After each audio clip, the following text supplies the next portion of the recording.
Hey beauties, welcome back to my channel and to the first Fragrance Friday of 2020. Today I will be talking all about the 10 best winter fragrances for women.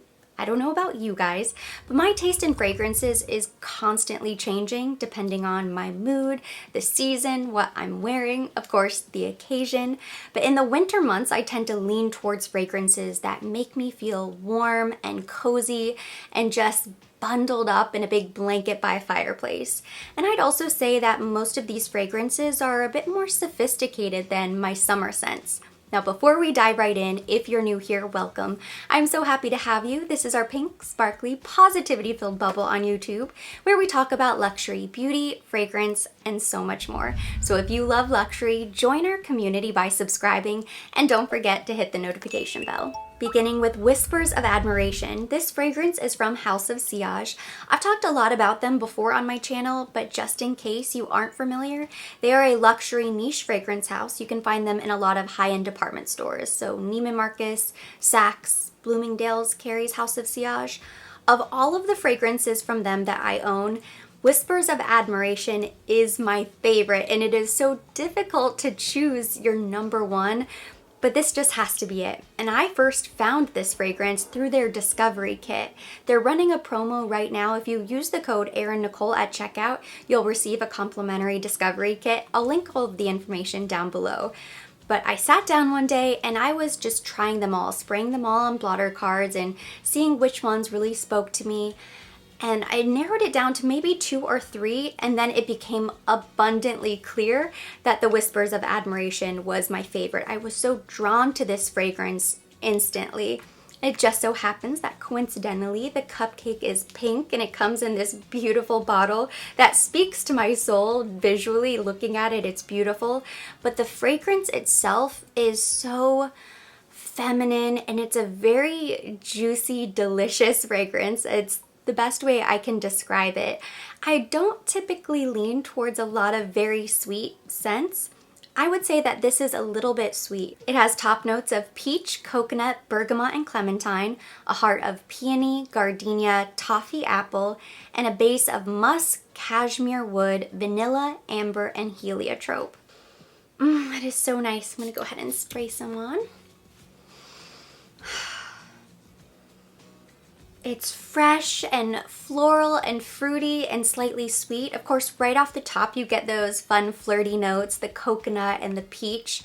But like with any truly remarkable fragrance, the beauty is in the dry down. I think the cashmere and the slight wood and the musk in the base really grounds this fragrance and makes it really elegant and sophisticated. The first time I wore it, I sprayed on my little sample, and for hours I just kept kind of checking, doing the check test. You know, when you first find a fragrance that you love and you're waiting to see if it's something that is, you know, a really quick, fast love affair, or if it's something that you really can see yourself wearing down the road. And the more I smelled the fragrance, it was almost like I became addicted to it. I just could not stop smelling my arm. It is so nice.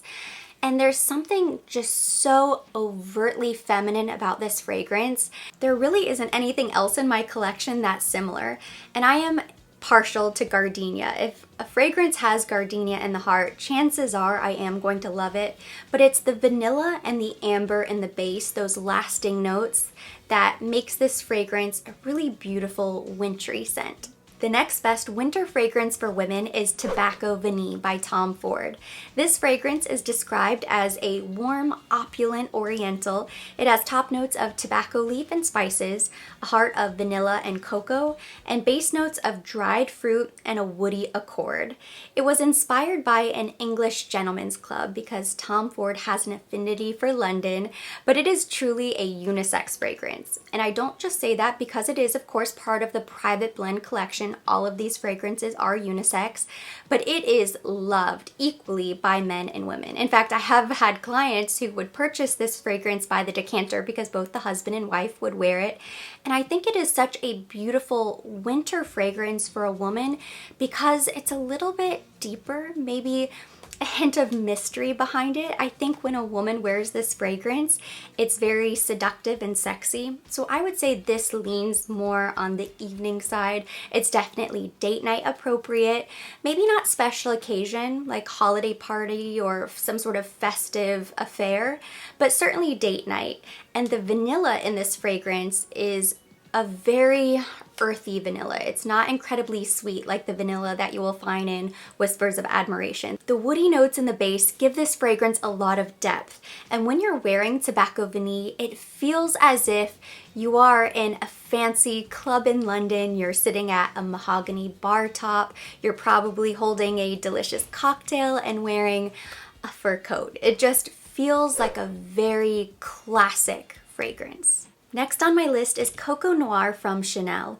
This is a very warm, spicy, oriental fragrance. It is perfect for date night, great for special occasions, especially in the winter months. As much as I love Coco Noir, and it makes almost every top 10 list I make, I really don't wear this that often when it's spring or summertime. It just feels a little bit deeper, a little bit moodier. I think it is great for fall, winter. It has top notes of grapefruit and bergamot, a heart of rose and jasmine, and base notes of patchouli and sandalwood. It's so sexy, so feminine, elegant, and sophisticated, and what really strikes me about Coco Noir is that it never smells dated. This fragrance has been around for a very long time, and yet it's held on to its modern appeal, and women still want to wear this fragrance, and they're excited to wear Coco Noir. I would say that this is like the little black dress of the Chanel fragrances, and it is essential in any fragrance collection. Next up is Monger Intense. This is one of the fragrances that is sitting at the top of my wish list. It is considered a woody oriental, and it is the latest interpretation of the original Monger. So it has top notes of bergamot, mandarin, and lavender, a heart of sambac jasmine, vanilla tincture, and Tahitian vanilla, which the vanilla tincture is basically a vanilla extract, whereas the Tahitian vanilla is going to be floral and a little bit fruity. So it's two different types of vanilla that will bring something very different to the fragrance. And then it has a base of white musk, patchouli, and sandalwood. And that combination, vanilla and sandalwood, gets me almost every time. I think that is a killer combination, especially in the winter months, because it is very warm and sensual. A lot of these fragrances may share common notes, and yet they smell completely different. Monger Intense is one of those fragrances that I could wear every single day, and even though it is considered to be a woody oriental, it is far less spicy than Coco Noir or Tobacco Vanille, and I love the bottle. It is a very classic, clean cut, beautiful to display, and Guerlain fragrances have such a history and a heritage. I think it's really special to own one of their fragrances. Fragrance number 5 is Replica Jazz Club, and this is categorized as a male fragrance, but it is quite simply not. I object to that claim, and so do countless other women. I read so many reviews online of this fragrance from women who said that they love to wear Jazz Club and they don't consider it a male fragrance whatsoever. So it is top notes of pink pepper, a heart of rum, vetiver, and base notes of tobacco leaf and vanilla bean. This is one of those really unique fragrances that will just simply captivate you. And it's not overtly feminine. It's sweet and musky, a little smoky, but it's not too heavy or dominant. It's not an overpowering fragrance whatsoever. It reminds me of sipping hot toddies or mulled wine in a ski lodge. There's something a little bit outdoorsy about it, but still could easily go either way, and I think this is a really beautiful daytime fragrance for women in the winter months. Tom Ford's Métallique could be described as winter in a bottle. This is another unisex fragrance. It is a floral aldehyde, and it's a skin scent, so you're gonna have to be a little bit closer to someone, a little bit more personal to be able to pick up on it. It wears like a light veil. It is so beautiful. Airy and crisp. It's incredibly fresh with a very smooth base. It has top notes of pink peppercorn and bergamot, a heart of heliotrope and lily of the valley, and base notes of ambrette seed, vanilla, and sandalwood. Metalique is just one of these soft, lovely fragrances that I don't think I could ever get tired of smelling. This is another fragrance that I would wear every single day. I love that the bottle itself looks cold. You can almost smell temperature with this fragrance. It is truly beautiful. And there's something about it, the aldehydes, that it makes it smell sort of metallic. Like you get a little bit of a metal scent, but the base and the dry down on me is very vanilla. So I love Metalique. This next fragrance on the list is the only one that could be somewhat polarizing. It's Dior Hypnotic Poison. It is described as bold and bewitching, and this fragrance has been around for such a long time. Dior Poison is a classic fragrance, but there's something that to me is still very cool and modern about it. I think it's very underrated and it would be fun to bring it back. I feel like this list, in order to be really well-rounded, needs a classic fragrance that isn't talked about everywhere and most people have truly probably forgotten about. So it has notes of bitter almond, caraway spice, sambac jasmine, tuberose, and vanilla, two of my favorite notes.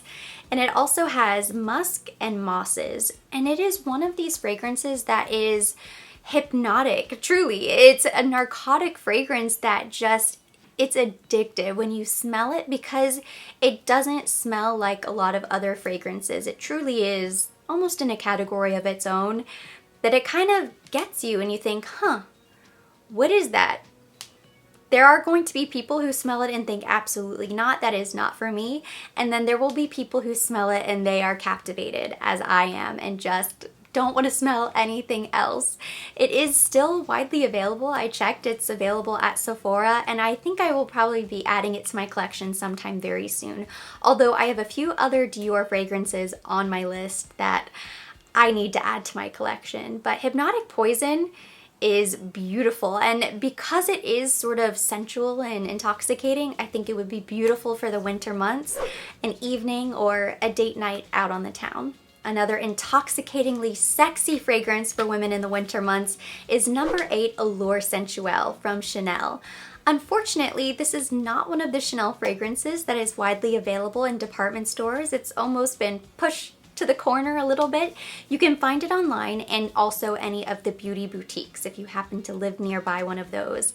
I recently paid a visit to one of the new boutiques that just opened up downtown in Brickell City Center, and every time I have access to this fragrance, I have to spray it on myself, I have to wear it, I have to smell it, because it is just so beautiful and so interesting, and it just always grabs my attention. It does not matter where I am, if I can spray this fragrance on me, I do. It has notes of May rose, frankincense, amber, patchouli, bourbon, vanilla, and pink pepper. So it's spicy and sophisticated. There's a hint of mystery about this fragrance, and I just find this to be one of the best Chanel fragrances of all time. But also it is just perfect for those special evenings when you want to feel warm and sensual and cozy. That is truly this type of fragrance. It's also just so feminine, and it doesn't necessarily have to be reserved for a special occasion. I could see myself wearing this fragrance on a daily basis. It's just really that beautiful that I would want to wear it every single day. Rounding out our list, coming in at number 9 and 10 are Maison Dior fragrances that are top of my wish list. So of the fragrances that I am planning to buy very soon, these two have wedged their way towards the top, even though I feel like that is a list that is constantly growing and expanding at quite a worrying rate, to be quite honest.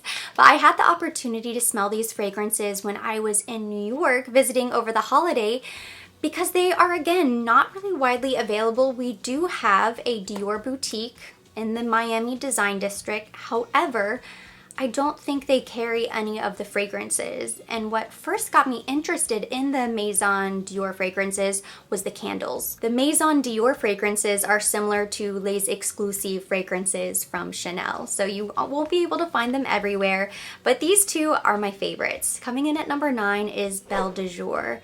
This is a very soft floral fragrance, but it is floral in a way that doesn't feel familiar. It's not the type of fragrance that you'll smell and think, oh, okay, a white floral bouquet. There's something really unique about it. It is very feminine, very soft. It contains notes of rose, pear, white peach, pear ice cream, which I thought was a very interesting note. And then it also says it contains powdery notes. I love this fragrance so much. It is so exquisite and really sophisticated. This could be your everyday fragrance, and I think it would be beautiful in the winter time, really year round. I think Belle de Jour is a signature scent type of fragrance. It really does kind of go beyond seasons. It's just that type of fragrance that you don't really want to stop smelling. If you like white flowers, you're drawn to tuberose, gardenia, I think you would love Belle de Jour. I highly recommend it. There were 3 fragrances that I narrowed down of all of the ones that I was able to smell. Belle de Jour was my personal favorite, and then this next fragrance was my husband's personal favorite. I always like to poll the audience when I'm discovering a new fragrance, and it's great to have feedback from my husband. So number 10 is Fève Délicieux by Maison Dior. It's described as an oriental gourmand fragrance, and it is very sweet and delicious, warm and sensual all at the same time. So it's not the type of fragrance that I thought I would love and would be my favorite. I do tend to like those type of fragrances, especially in the winter months, as I mentioned, but it is so unique. In some way, it just kind of grabs you and you think, wow, that is really good. It reminds me of gingerbread and baked goods, and I think maybe that is part of the power of this fragrance because, of course, fragrance is so nostalgic and is tied so closely to memory. And when I smell this fragrance, I think of the holidays and really good food and fresh baked desserts. It has notes of caramel, cocoa, praline, a woody accord. It contains tonka bean and vanilla, which tonka bean triggers a physical response in your body. It will make your mouth water when you smell tonka bean. There's just something that is so yummy about this fragrance, but it's not obnoxious. So all of those things put together, you might be thinking that's gonna be way too much. And initially I kind of thought, whoa, this is sort of bold, but the beauty is in the dry down. And when I kept my blotter cards with me, and I was kind of going through smelling all of my favorites, trying to, eliminate the ones that dried down and they were a little bit so-so. They didn't really stand out anymore. And that was the one that my husband said, this is the one. It's so unique. It's so different from the rest. The others are blah. They're vanilla. I've smelled a million fragrances like them before, but this one is special. And I kind of thought, you know what? You're right. It is really special. It is just that good. So Fève Délicieux is at the top of my wish list for fragrances, but if you are in the market for a beautiful winter fragrance and you also love that type of warm, yummy, delicious type of scent, I think it's something that you would love as well. And that completes my list of the top 10 best winter fragrances for women. Thank you so much for watching. Hopefully you enjoyed it and you saw something that might interest you. If you liked the video, give it a thumbs up. Leave me any of your comments or questions down below. If you have a recommendation or a winter fragrance that you love, drop me a comment so we can keep the conversation going there. As always, I will be linking all of the products mentioned, everything that I used today on my face, down below in the description box for your convenience. And for more videos like this, don't forget to subscribe and hit the notification bell.